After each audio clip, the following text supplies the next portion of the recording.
So, hi everyone.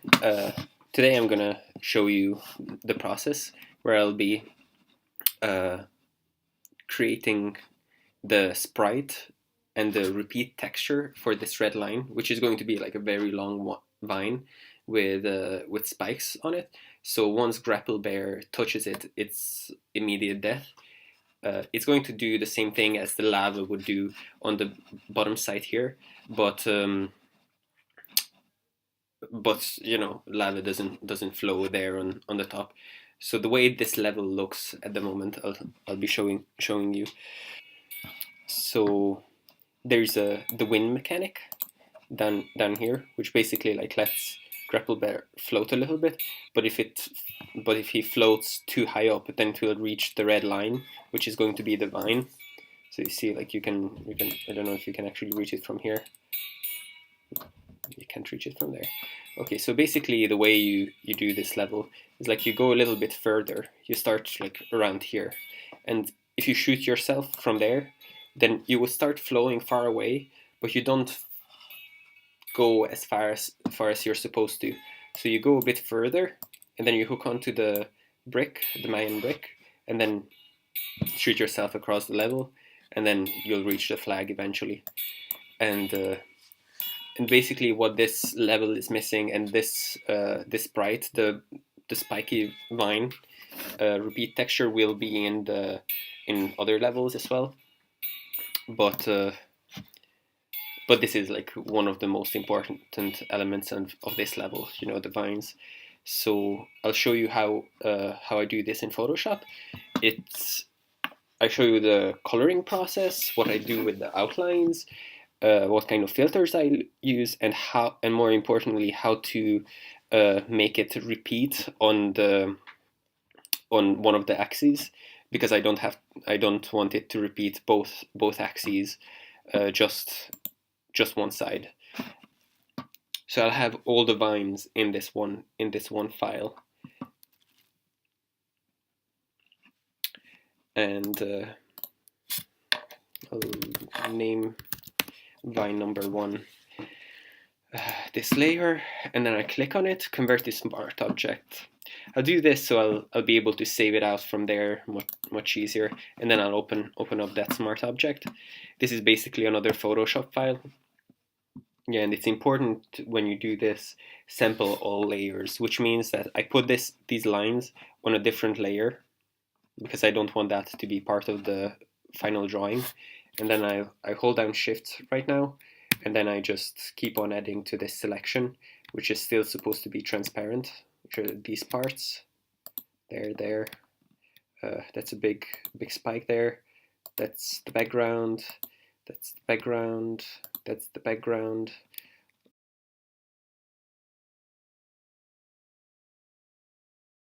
It seems more or less right. So what I'll do is I'll actually select the bottom layer and add a mask to it. I can turn this off now. I won't need this hopefully anymore. And now it just like added a mask to actually what we need. So we'll have to invert the mask. So I'll double click on the mask and invert. So now technically this should be what we'll be using. This seems good enough. Actually, I don't even want these parts. I want it to be even smaller. So I'll just go and cut that off altogether, and it will continue on this side. So continue it there. Perfect. Okay, now it's looking good, but you see this doesn't repeat yet. So what I want to do, I'll be putting this on a different background. Yeah, I'll put this layer on a different background. I'll actually copy it, select the whole thing, copy it, and what I'll do is I'll select a color that's totally different, so we would see what we're doing here. I made just one simple color layer, I'll give this layer a mask, and then holding down Alt and clicking on the layer mask, I can now copy what we copied. So basically the drawing, which is just black and white, is now copied onto this colored layer, and now you'll be able to see what's happening here. So what happened is now the layer is inverted again, so we have to invert it back, and bam, you see that everything except for the outlines, which are the black parts, are invisible. And now you can see the color of the layer that we just created. So this color is just this kind of brownish, reddish, orangish color, but we can easily just like make that any color we want by adding a filter to it. Color overlay, it's this FX button, and then normal, and then here you can click any color you want. Actually, I have a color scheme in mind, which will be like quite close to the one that we had. I want the outline to be kind of reddish, so it would look dangerous, something that you don't want to touch, and then the vine itself is kind of dark greenish, but I'm not sure. That's why we're using this filter, so we can change it later, because it might look too Christmassy that we don't really want. Not for this game anyway. And now we can just go back and like this is basically the drawing that we want to use. And now actually, if we turn this off, you can see that there are no no rims here, because everything is just uniformly colored. This color that we picked here, which is this reddish orangish. And now, going back to this one, on the other hand, does have like a white little rim, so that comes through. I think the way we could solve that is just like with the command, clicking on the layer, it selected everything that we have. We click on the add layer mask. It will now add a layer mask to it, but nothing changed, because basically what we had selected is what we see now as well. But we can actually shift the edges of the mask. So by going the other direction, we'll probably, hopefully, make a difference to it. There you go. We can add like a color overlay to the background as well, and check it with different colors if everything is okay. Change it to black. Now you can see that it's mostly gone. There's that one little part there. We can adjust that with the eraser tool. Just go back at some parts where it's really bothering you. There, just try to keep everything in the outline. Good. It looks good. And now the next step, we won't need that layer there anymore. The next step, there's the background, the original drawing, and then we added another layer on top of it, which is only the outline. So the outline we can just color any color now, whenever we decide to change it. So now we want to start coloring in the plant itself. I'll add another layer that I will make into make it a clipping mask of the original drawing. So if I change to a brush and try to like go for a color that I would like to use, I don't know, maybe something like this. Now if I use this brush, it won't go into the background. It will only color the drawing itself. So if I turn off the outline, you see that it is actually modifying these these outlines, the original drawing, but because there's that other layer on top of it, we don't mind that. We just need the outline to be separate from the other drawing that we're coloring. So now I'll just color everything this shade.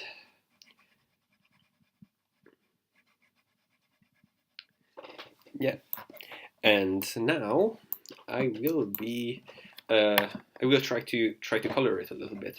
So probably I'll just speed up this part. There's nothing special I'll be doing. I'm actually just using a mouse for this. I didn't use a Wacom tablet for the whole process, for nothing in the creation of Grapple Bear.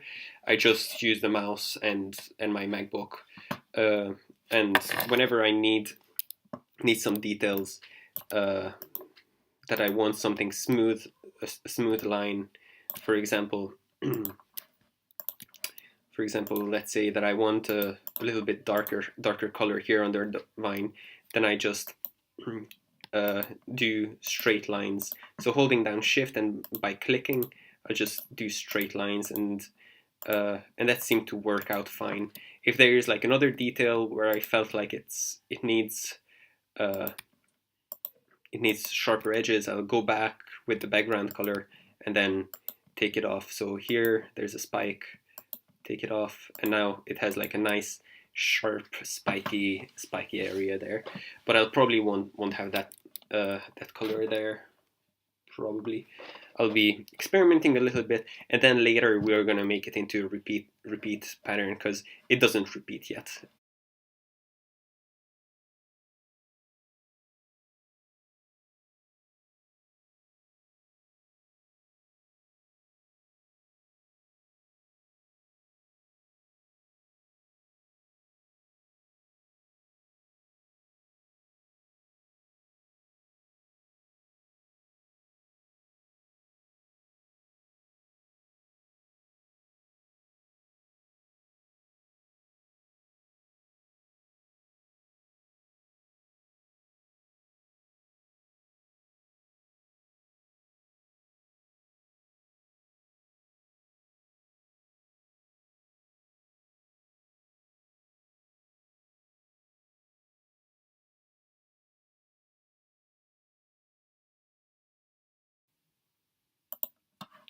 To offset both of the layers. So other filter offset 474.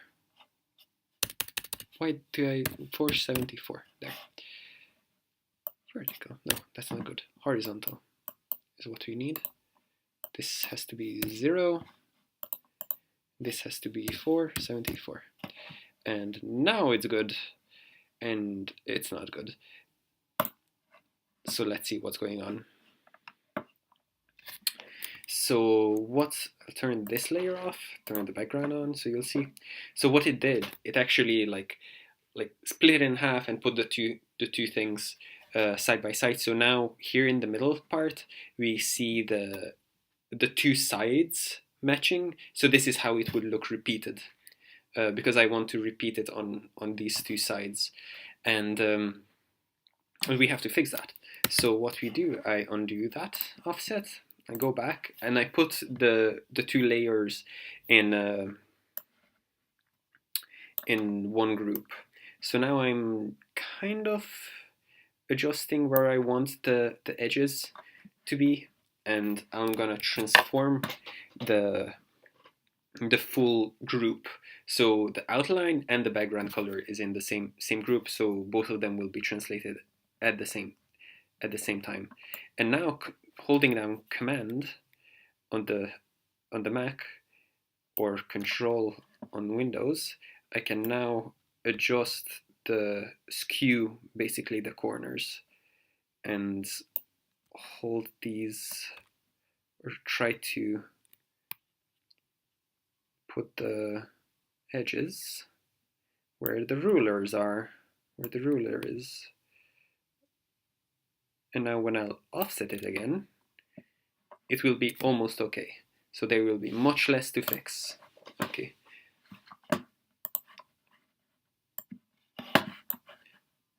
Good, good. And let's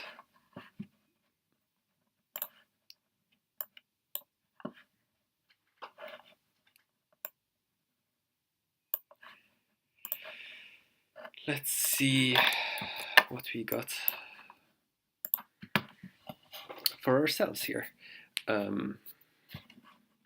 So it should still be the same same size, the sides. So other offset, and now I offsetted the background. That's not what I wanted.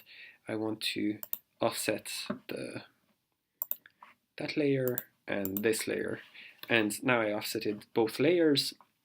Now we can see that it's almost right, but not really. So what I'll be doing, I'll duplicate the top layer, I'll remove the layer style, clear layer style. Now you can see the original color of it, and now I can actually differentiate with the other one. So I will be copying a few parts of it. For example, this part.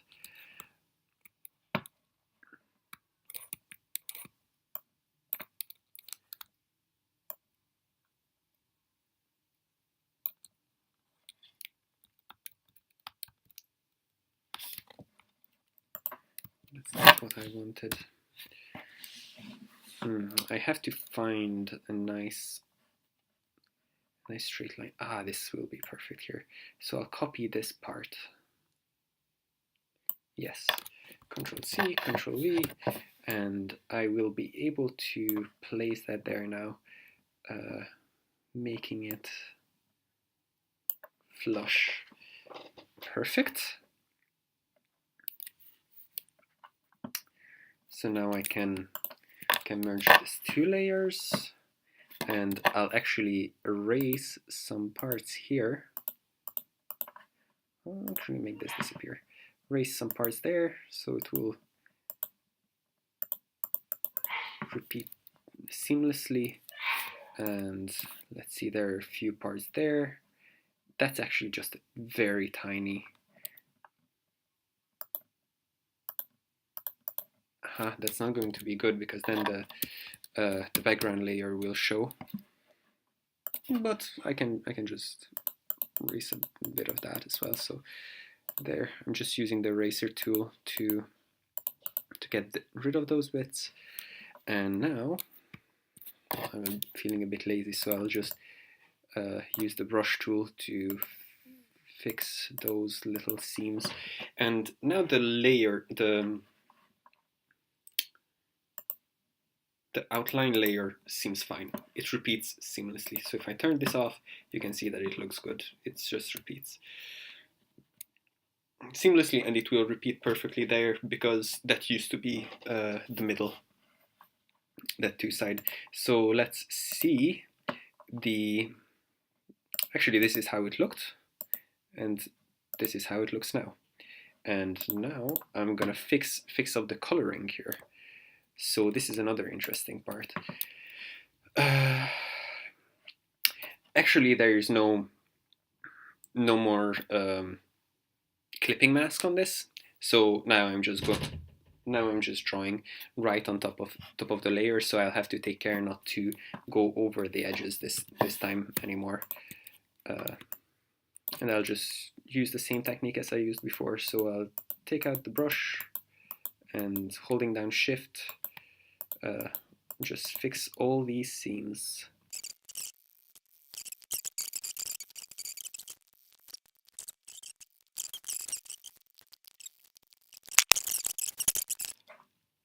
Yes, I think it's looking good.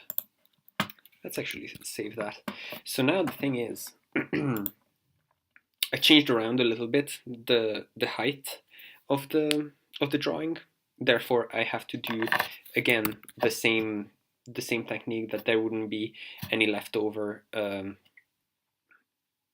like pixels on the edges. So on the sides, it's totally fine. there are no spare pixels, but I can't see it if there are any on the top or the bottom. So I duplicated the layer. I'm with Command J or Control J on Windows, and with Command E, I made it into one layer that now I can click on with left click, Command, and now it's selected the whole drawing, the outline of the drawing. So if I click on the crop tool, now you see it just edited, like crops off a few pixels there. Don't even see it crops off any pixel there, and now that's good. It cropped it, and now it should perfectly match the canvas size. I won't need actually the layer that I created, so I'm just going to delete that. I'll save, and I'll make sure that that's a smart object that's connected to this Vines Photoshop file. So I'll have to keep on saving the Vines Photoshop file so it would be saved as well. Yeah, so now I have the vine there. This is how it looks. It's looking good. I kind of like it, and it should repeat perfectly. If we actually really want, we can check if it repeats. So I duplicated the layer again, and I'm going to add the offset to it that we had before. So now we can see that in the middle there's no seam at all. So we did a good job. This was the part that we worked on. There's two sides now, and the middle was on the side here. So if we don't touch that when we offset it, then when we offset it back into original, then it should be fine. And now I can just export it as a PNG. And the PNG goes into where I always save my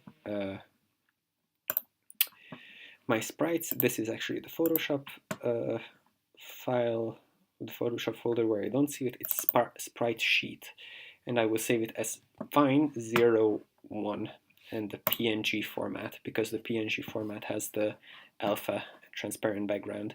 And let's have a look how it looks actually, and I'll save it. So now I'm going to do that. I'll bring in a prefab, because I already have one of the prefabs. It's called Cable Rail. Now the thing with Cable Rail is that I made a code for it that there's this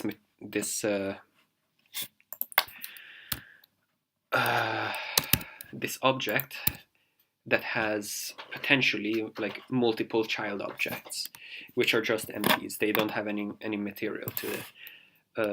I did actually add a sprite renderer to it, so you could see. I'll show it to you here. Keep being in the way. So I'll show it to you. These circles. They're new. They're other little empty objects, sprites, and they're all child of this object. So if I add like one more to it, I can actually move that, and you see like that's a line renderer is connecting all of them, and because that wood texture is a repeat texture as well, just the one that we created, it will repeat really well. So now all I have to do is just add a different material to it, which is interesting. Oh yeah, that's why it doesn't work. The vine material, I can just delete that. The wood repeat texture, that's what I'm going to duplicate. So vine repeat material. Okay, and now I add the vine texture to it. Go back to the rail prefab and add this material to it, vine repeat material, and that's good now. And why it seems a bit stretched is because within the material Vine repeat material, it has different tiling numbers, so I can just like eyeball it to be good, or just add 1 to it, and then that's gonna be it.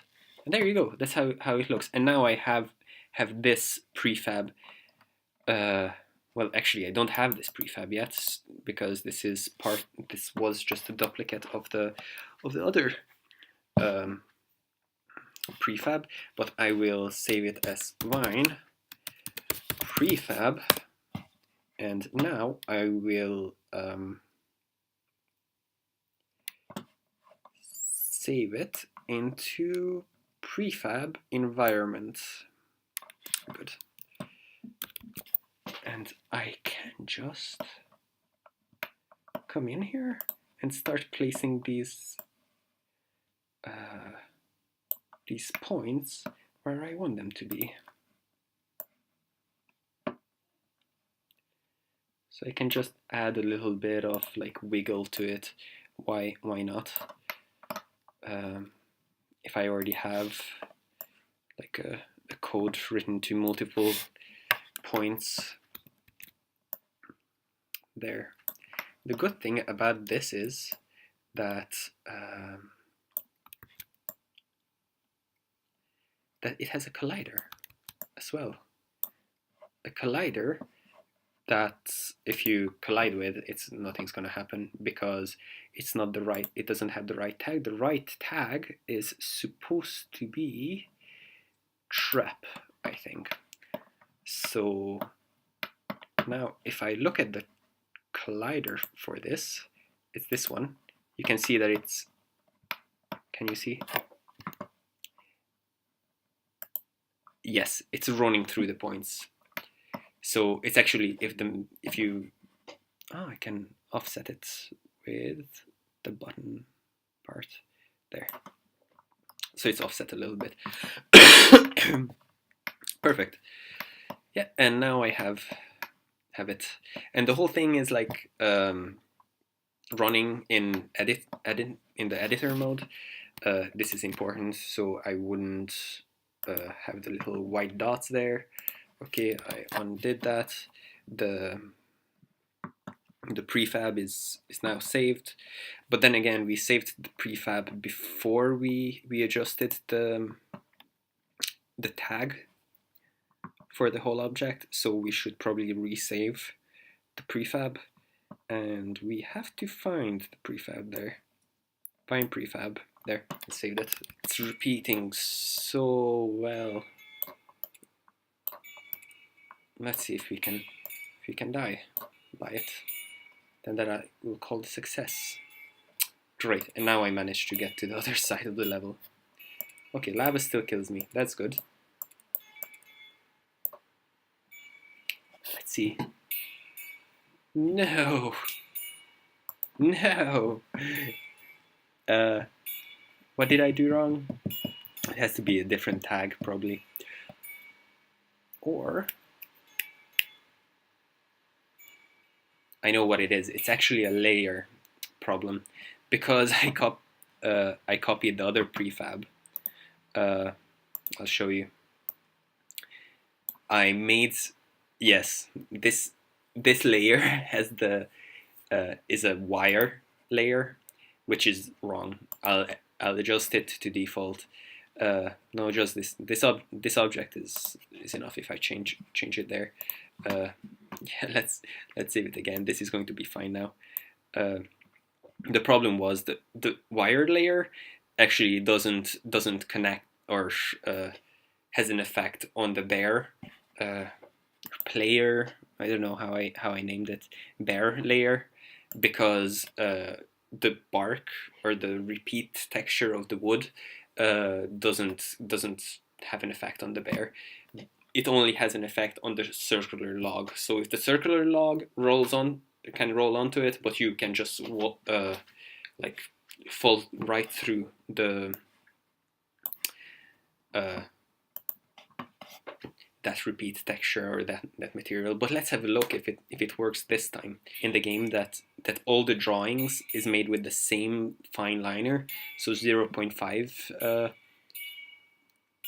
millimeters, and you see even the rocks, the now the vine, the wood, the bear, everything has about the same line thickness. So I don't really adjust that too much.